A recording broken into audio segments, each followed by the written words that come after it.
Hello everyone. सो आज हम start करने लगे हैं एक और टॉपिक।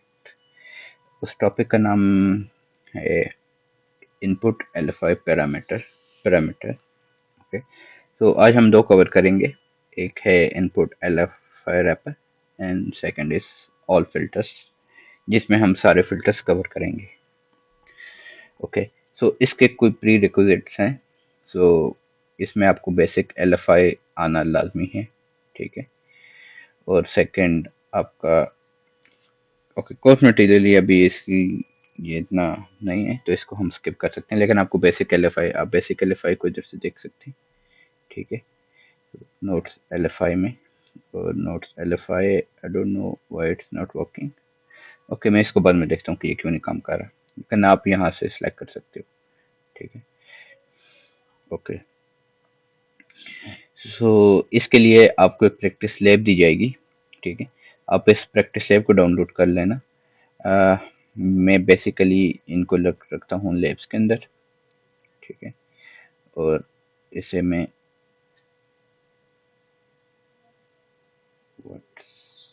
डेस्कटॉप लैब्स में, ओके, यहाँ आपकी लैब में सेव हो चुकी है। ठीक है। तो हम यहाँ जाएंगे, इसे बस अनजिप कर देंगे जल्दी जल्दी। हम इधर जाएंगे लैब्स में, फिर एलएस में कर देंगे अनजिप एलएफआई लैब। ओके। तो ये अनजिप हो गई और मैं इसे रिमूव कर दूंगा dot zip. Okay. So let's clear this. अब इसमें चले जाते हैं एलएफआई में, और php, I think php dot S होता है, और 127.0.0.1 कॉलन में इसे 4000 पे रन कर देता हूँ।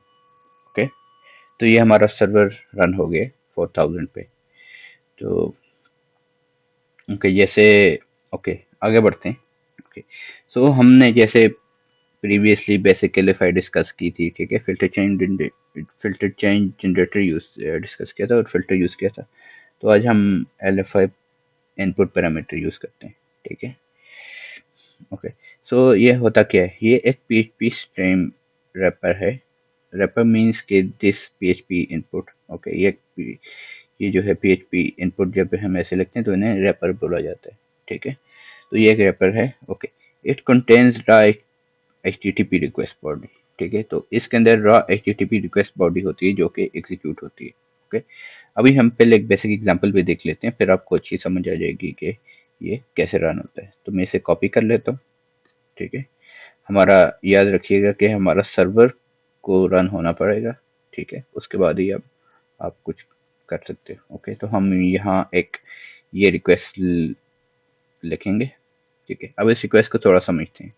ठीक है। ये पोस्ट की रिक्वेस्ट है। ठीक है। अब हम पोस्ट की रिक्वेस्ट क्यों यूज़ करें, हम पोस्ट की रिक्वेस्ट इसलिए यूज़ करें क्योंकि ये देखें, हम इसे php इनपुट, यहाँ हमने अपना रैपर लिखा। ठीक है। और हमने इसके डेटा में कुछ दिया। ठीक है। अब ये जो डेटा है, इधर ये डेटा जो है, ये रॉ बॉडी है। ठीक है। ये इसकी रॉ बॉडी है। सही हो गया। तो ये जाएगा इसकी प्लेस में इधर। तो ये जो है इसको कंटेन करता है। ठीक है। तो जब हमने बोला था कि it contains the raw HTTP request body, तो इसका ये मतलब है कि जब ये इंक्लूड में जाएगा पीएचपी इनपुट, तो तब इसकी जगह ये इसकी बॉडी जाएगी। ठीक है। तो इसलिए हमने, और या तो इसलिए हमने बोला था कि ये रॉ बॉडी है। ठीक है। Here we use PHP input, we set the raw request body. Okay, it must be a post request. Okay, the vulnerable file must use include or required on user control input. Okay, अब इसका क्या मतलब है, अभी इसका थोड़ा मतलब समझते हैं। अगर हम कैट करते हैं अपनी secret script dot P H P को। ओके। देखिए, अब फॉर एग्जांपल हम कोड देखते हैं तो हमने ये रॉ बॉडी भेजी। ठीक है। हमने पी एच पी की एक स्ट्रीम वो भेजी। ठीक है। पीएचपी की एक,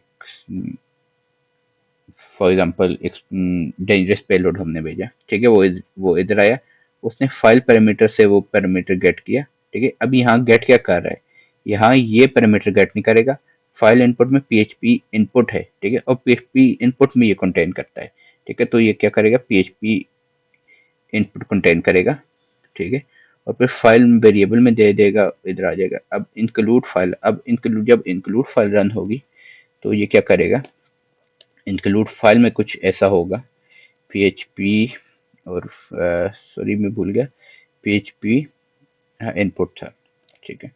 तो इंक्लूड में कुछ इस तरह होगा, लेकिन जब ये एग्जीक्यूट होगा तो इधर इनपुट की जगह उसका ये जो पैरामीटर है ये होगा, ठीक है। इंटरनली ये ऐसे काम करेगा, ठीक है। तो ये ऐसे होगा, और अगर हम इसे रन करने की कोशिश करते हैं, ठीक है, okay, where is my code, okay, script देखें, फाइल इनपुट है, ठीक है, ओके ओके। तो ये आपको कुछ ऐसा आउटपुट देना चाहिए ऐसे, ठीक है, इस तरह का आउटपुट। तो हम अपनी वो देख लेते हैं कि हमारी इसमें कुछ इशू ना हो कोड में। ओके, यहाँ कोड में कुछ इश्यूज हैं, कुछ इश्यूज हैं, हम इन इश्यूज को ठीक कर लेते हैं सबसे पहले। ओके, जैसे ये PHP जो है ये सिंगल कोट में है, इसको हम कर देते हैं डबल कोट में कर देते हैं, ठीक है। उसके बाद सीक्रेट स्क्रिप्ट डॉट PHP है, ओके, फाइल है, PHP इनपुट पे चल रहा है, टेक्स्ट प्लेन चल रहा है, डेटा PHP जा रहा है, echo RCE वर्किंग, ठीक है। हम इसको ऐसे कर देते हैं, ठीक है, और हम इसको करते हैं ओके। ये अभी के लिए हमारे पास कोई इनपुट नहीं दे रहा, ये कर रहा है पोस्ट सीक्रेट तो कर रहा है, ठीक है, फाइल PHP इनपुट कर रहा है, ठीक है, लेकिन ये हमें कोई आउटपुट नहीं दे रहा। ओके, तो हम ज़रा आगे जाते हैं और देखते हैं, ठीक है। तो आपको कुछ इस तरह का आउटपुट मिलेगा जब आपकी ये PHP काम करेगी। तो इसके लिए आपके पास इंक्लूड होना लाजमी होता है, ठीक है। तो मैं एक बारी फाइल्स देख लेता हूँ, मैं देख लेता हूँ, हो सकता है हम फाइल्स का नाम गलत दे रहे हो, secret script dot PHP, okay. Then यहाँ हमारे पास आता है सीक्रेट स्क्रिप्ट डॉट PHP, ठीक है, फाइल एको आती है RCE वर्किंग, ओके। मैं एक मिनट ये कमांड दे देता हूँ, GPT को कमांड दे देता हूँ, और मैं से बोलता हूँ कि ये ज़रा कमांड, इसमें जब ये मैं नोट्स बना रहा था तब इन्वर्ट कॉमा ये स्ट्रिंग का कुछ इशू था, तो ये अभी फिक्स कर देते हैं।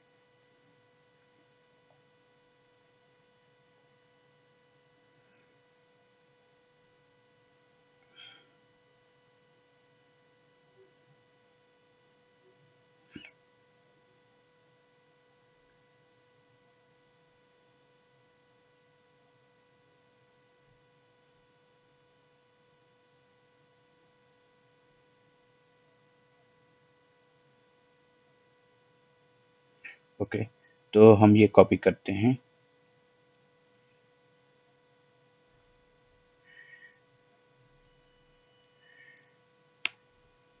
ओके। तो ये अभी हमारा पोस्ट तो हो रहा है लेकिन आगे कुछ काम नहीं कर रहा, ठीक है। इसको हम देखते हैं कि ये हमारा क्यों नहीं कर रहा। PHP इनपुट कर रहे हैं हम, माई डेटा यूज़ कर रहे हैं, PHP echo RC working, system ID, हम content type text plain use कर रहे हैं, और HTTP कल एक्स पोस्ट कर रहे हैं, ठीक है। अच्छा, तो secret HTTP file PHP input, ठीक है, 127.0.0.1 और कॉलन 4000 पे, ठीक है। अच्छा, हम इससे पहले हम क्या करते हैं, ठीक है, हम सिंपल करके देखते हैं। Okay okay okay okay, I think मुझे शायद लगता है कि क्या मसला है इधर। ओके ओके, ठीक है, हम वही समझ आ गई कि इशू क्या है, ठीक है, ओके। तो जब हमने ये किया इसने हमें कोई आउटपुट नहीं दिया, ओके, सॉरी मैं वो चीज़ भूल गया था, ठीक है। अब ये जो होता है ना, ये PHP रैपर होता है, ठीक है, ये बस टाइम आपका जो PHP सर्वर होता है उसने इसकी एग्जीक्यूशन ब्लॉक की होती है। तो फॉर एग्जांपल मैं अगर अभी आपको बताऊं, मैं इधर आपको एक चीज़ टेस्ट करवाता हूँ और देखना कि वो चीज़ जो है वो चीज़ इतना इशू नहीं करेगी, ठीक है।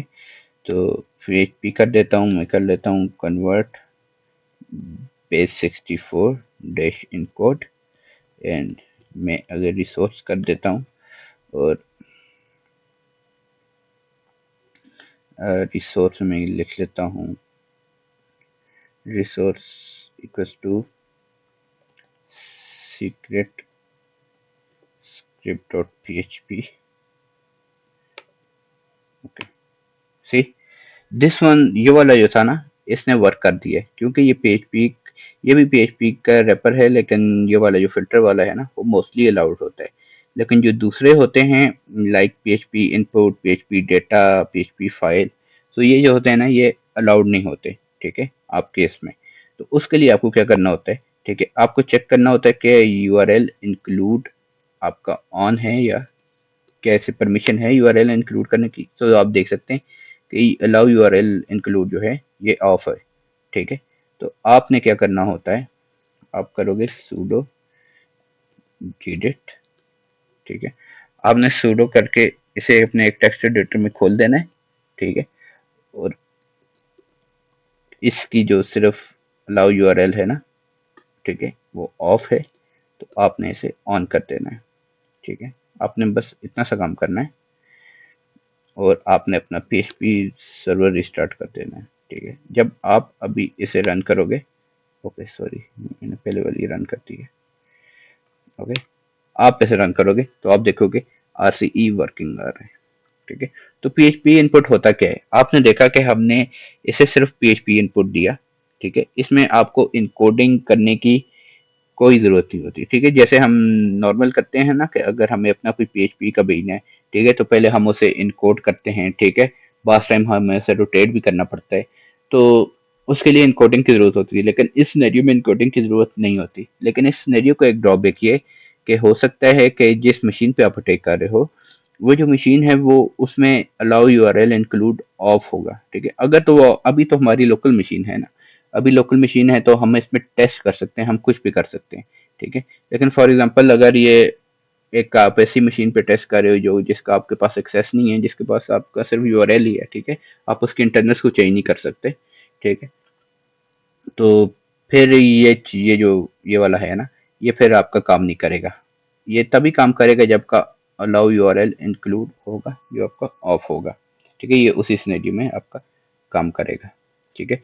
तो बेसिकली PHP इनपुट ये क्या करता है, ये रॉ बॉडी को लेता है, ठीक है। इसके अंदर क्या कंटेन होती है, रॉ बॉडी होती है, और जब ये आपके इंक्लूड फंक्शन में जाता है, ठीक है, तो ये आपका इस तरह एग्जीक्यूट होता है। लेकिन एग्जीक्यूशन के टाइम PHP इनपुट की जगह क्या आ जाती है, आपकी रॉ बॉडी आ जाती है। रॉ बॉडी आपकी क्या होती है, आपकी PHP की एक स्ट्रिंग होती है, ठीक है, आपका पेलोड होता है जो कि डेंजरस पेलोड होता है, ठीक है। तो ये होता है आपका फिल्टर इनपुट LFI, ठीक है, इसे बोलते हैं फिल्टर इनपुट, सही है।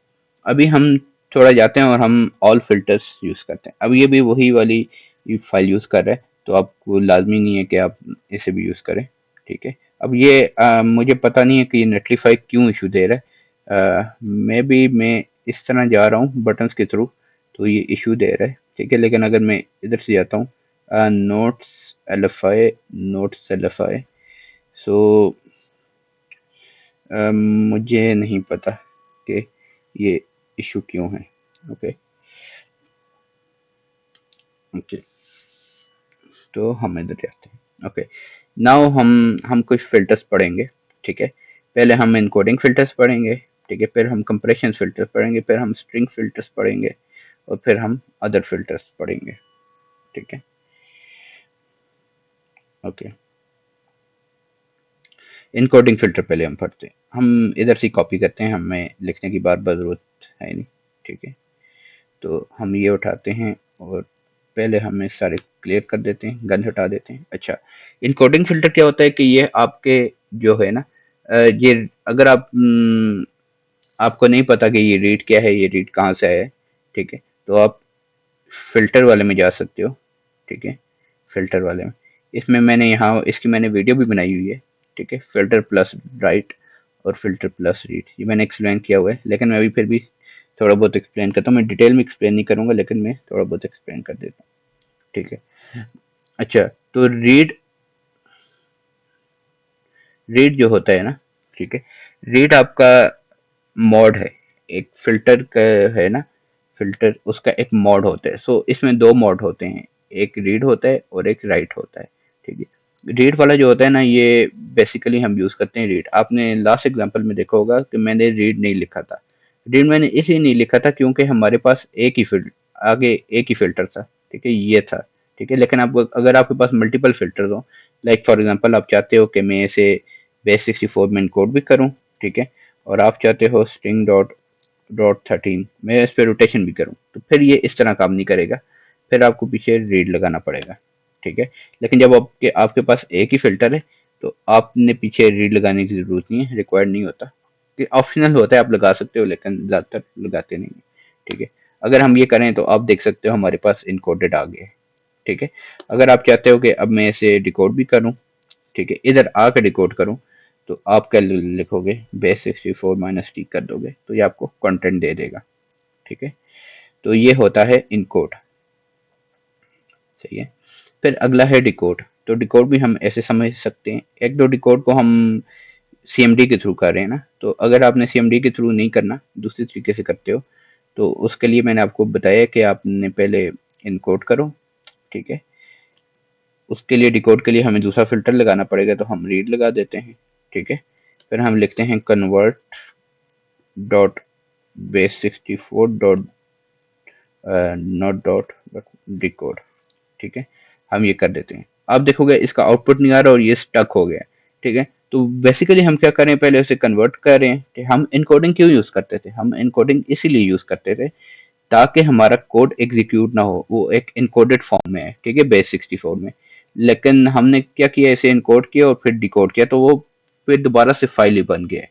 ठीक है, तो इसीलिए ये जा इसकी एग्जीक्यूशन है ना, ठीक है, वो इधर आके फंस रही है क्योंकि ये कोड एग्जीक्यूट कर रहा है। ठीक है, तो ये होता है इनकोड, इनकोड एंड डिकोड। तो फॉर एग्जांपल मैं क्या करता हूँ, मैं एक काम करता हूँ। ठीक है, ls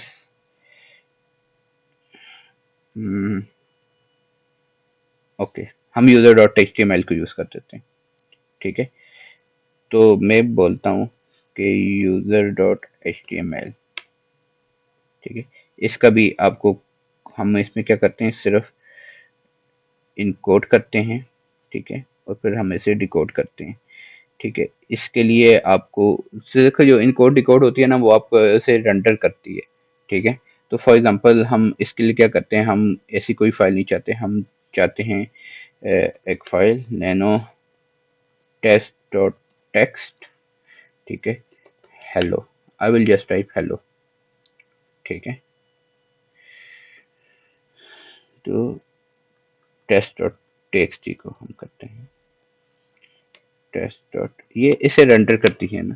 ठीक है, ये देखो हेलो, वो दोनों इसलिए नहीं हुई क्योंकि HTML भी आपकी रेंडर हो रही थी और दूसरी भी रेंडर होती है, इसलिए आपको आउटपुट नहीं मिल रहा था। लेकिन जो टेक्स्ट फाइल है ना, ठीक है, उसको हमने पहले इनकोड किया फिर डिकोड किया। अगर हम पहले इनकोडिंग वाला हटा देते हैं, फॉर एग्जांपल हम बोलते हैं कि आप सिर्फ इनकोड करके दो, ठीक है, तो आपको इस तरह मिलेगा।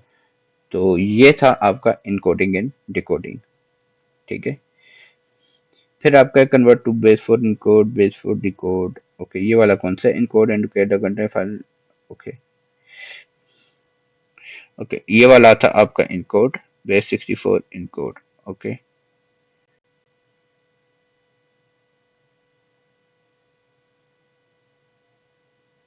Okay, so base 64 encode and base 64 encode, I think ये मैंने दो बारी लिख दी है। ठीक है, सॉरी।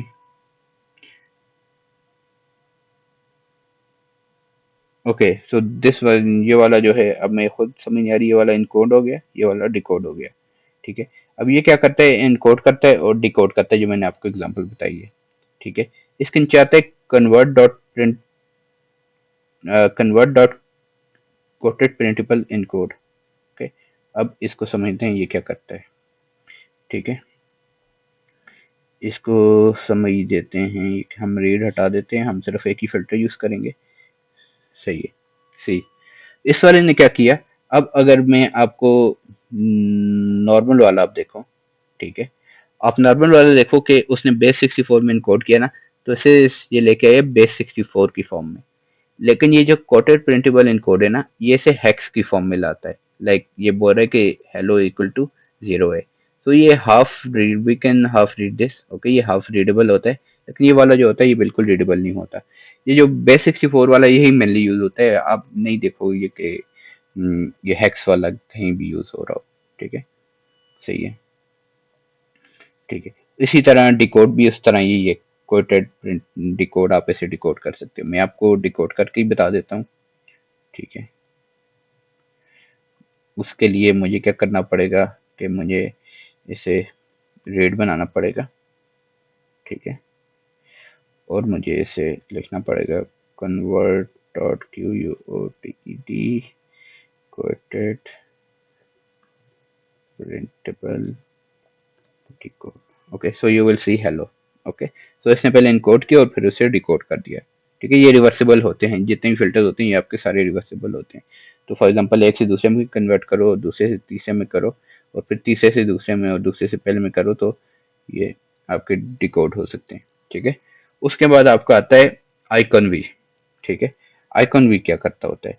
ठीक है, आइकन वी जो है आपका, ये जैसे यहाँ लिखा हुआ है, convert character encoding from UTF-8 to UTF-16 modifying underlying byte structure. Okay, so अगर हम इसमें करें, ठीक है, टेस्ट डॉट टेक्स्ट। ठीक है, अब मैं इसे बोल रहा हूँ कि जो भी फाइल है उसको पहले UTF-8 से UTF-16 में कन्वर्ट करो। ठीक है, तो फाइल UTF-8 में होना चाहिए, नहीं तो फाइल करप्ट हो सकती है। ठीक है, अब ये देखो, ये बोल रहा है कि बाइनरी, इसमें क्या हो रहा है कि थोड़ी बहुत करप्शन आ रही है, क्योंकि हमारी फाइल जो है वो UTF-8 नहीं है। ठीक है, अब ये देखो, ये अभी थोड़ी बहुत इसने करप्शन की है, पीछे हेलो लिख दिया और पीछे इसने दो ये चीज लगा दी है। ठीक है, so for example let me do something, nano tt dot text 0 note 04। Okay, मैं ये कर देता हूँ।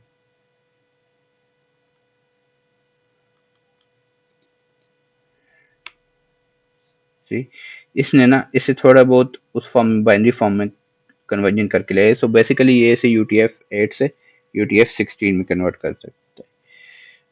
ओके, लेट मी सी कैट tt डॉट टेक्स्ट। मैं जरा GPTC से UTF-8 में ले आता हूँ।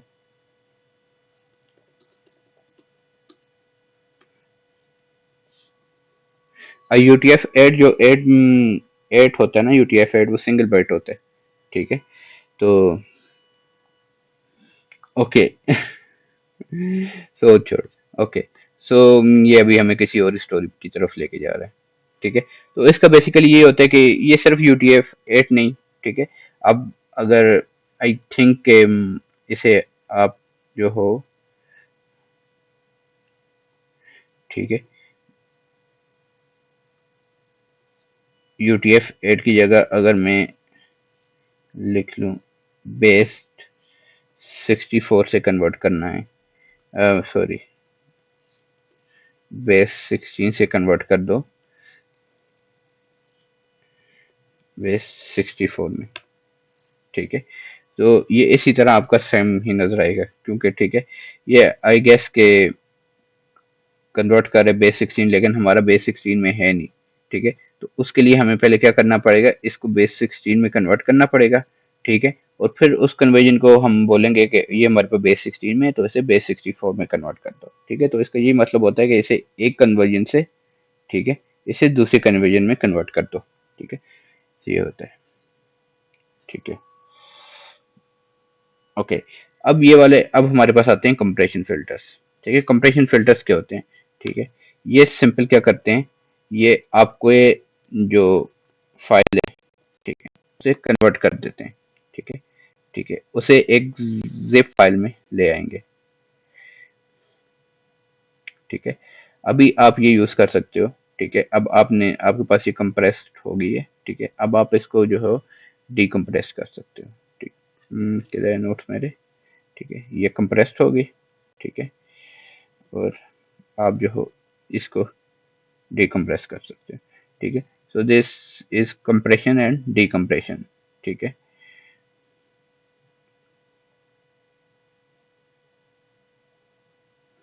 ठीक है। हम यहाँ दरअसल दरअसल मुझे कंप्रेशन की फाइल नज़र नहीं आ रही, उसने किया तो है। ठीक है, ओके। सो ये बेसिकली आपकी कंप्रेशन एंड डिकम्प्रेशन करता है। ठीक है, तो फिर आपके आता है स्ट्रिंग फिल्टर्स आते हैं। ठीक है, ये आपके क्या करते हैं, इसे रॉट 13 में कन्वर्ट कर देते हैं। ठीक है, रॉट 13 का क्या मतलब होता है, रॉट 13 का मतलब होता है कि rotate by character by 13 words. तो आई गेस के रॉट का ए ए 9 से कन्वर्ट हो जाता है, बी एम से कन्वर्ट चेंज हो जाता है, और सी जो है उससे कन्वर्ट हो जाता है। ठीक है, तो इस तरह A to 9, B to M, C to O. Okay, तो दिस, और ये सिर्फ रॉट रॉट 13 की कन्वर्जन नहीं होती।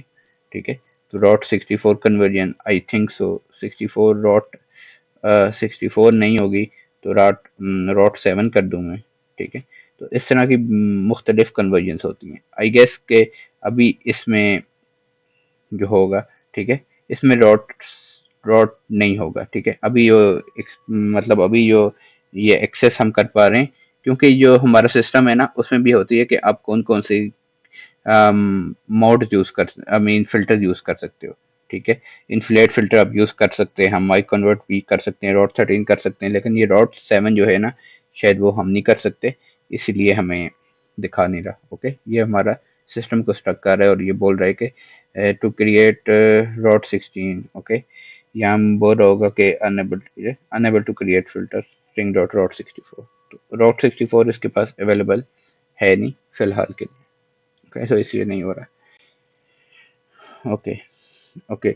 सो इसके बाद टू अपर क्या करता है, ठीक है, टू अपर ये करता है कि आपकी जो भी स्ट्रिंग है ना, ठीक है, उसको क्या करता है, अपर करेक्टर में चेंज कर देता है। ओके, मैं यहाँ कर देता हूँ टेस्ट डॉट टेक्स्ट कर देता हूँ।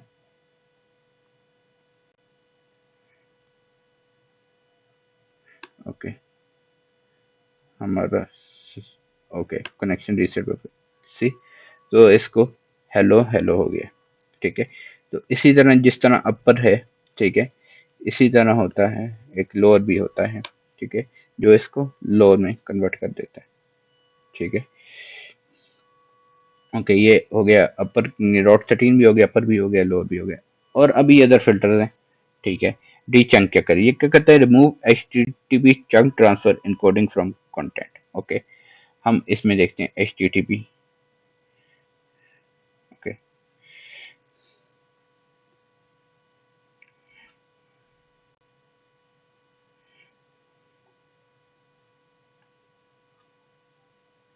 ओके, सो ये क्या करेगा, ये आई गेस के अभी हमारे पास डी चंक अवेलेबल नहीं है। ठीक है, या कुछ इशू हो रहा है, तो डी चंक क्या करता है, remove H T T P chunk transfer encoding from content. ठीक है, जो इसमें H T T P chunk transfer की इनकोडिंग्स होते हैं ना, ठीक है, उसको डीचंक कर देते हैं, उस चीज़ को वो रिमूव कर देते हैं। तो इसलिए अभी हमारे पास इसके ट्यूटोरियल में इसमें एक हमारे पास डीचंक काम नहीं करता। ठीक है, और इसमें रॉट 64 या कोई और आप प्रोड्यूस कर रहे हो तो वो काम नहीं करता, बाकी सारे इस पे काम करते हैं। तो ये थे आपके फिल्टर्स। ठीक है, अब मोस्टली जो इम्पोर्टेंट होते हैं वो आपके आइकॉन वी होते हैं। जब एक कन्वर्जन, अगर आपकी एक कन्वर्जन में उस कन्वर्जन से दूसरी कन्वर्जन में चेंज करना है, ठीक है, तो ये होते हैं। ठीक है, फिर कंप्रेशन फिल्टर्स भी इतने काम नहीं करते। ठीक है, आपके, और ज़्यादातर आपके आइकॉन वी ही होते हैं, और ये ऊपर के जो जितने भी है ना, इनपुट इनपुट जो मैंने आपको इनपुट करवाए, ये ज़्यादा काम होते हैं। एक ये काम हो गया। ठीक है, ये जो है ये तो आपके रैपर हो गए ना। ठीक है, सही है, और ये जो होते हैं ये आपके फिल्टर्स होते हैं। ठीक है, तो इनमें आपको क्लैरिटी होनी चाहिए कि रैपर क्या होता है और फिल्टर क्या होता है। ठीक है, तो इसके आपको क्लैरिटी लाजमी होनी चाहिए। सो यही था फिल्टर्स का। ठीक है, एल एफ आई फिल्टर्स का, एल एफ आई को बोलते हैं लोकल फाइल इंक्लूजन। ओके, तो जो मैंने पहले यूट्यूब वीडियोस में एक्सप्लेन किया हुआ है, तो आप उधर जाके बेशक इन चीज़ों को देख सकते हैं। तो यही था आज का कोर्स, आज की स्टडीज। सो मैं आपको नेक्स्ट वीडियो में मिलता हूँ, तब तक बाय बाय।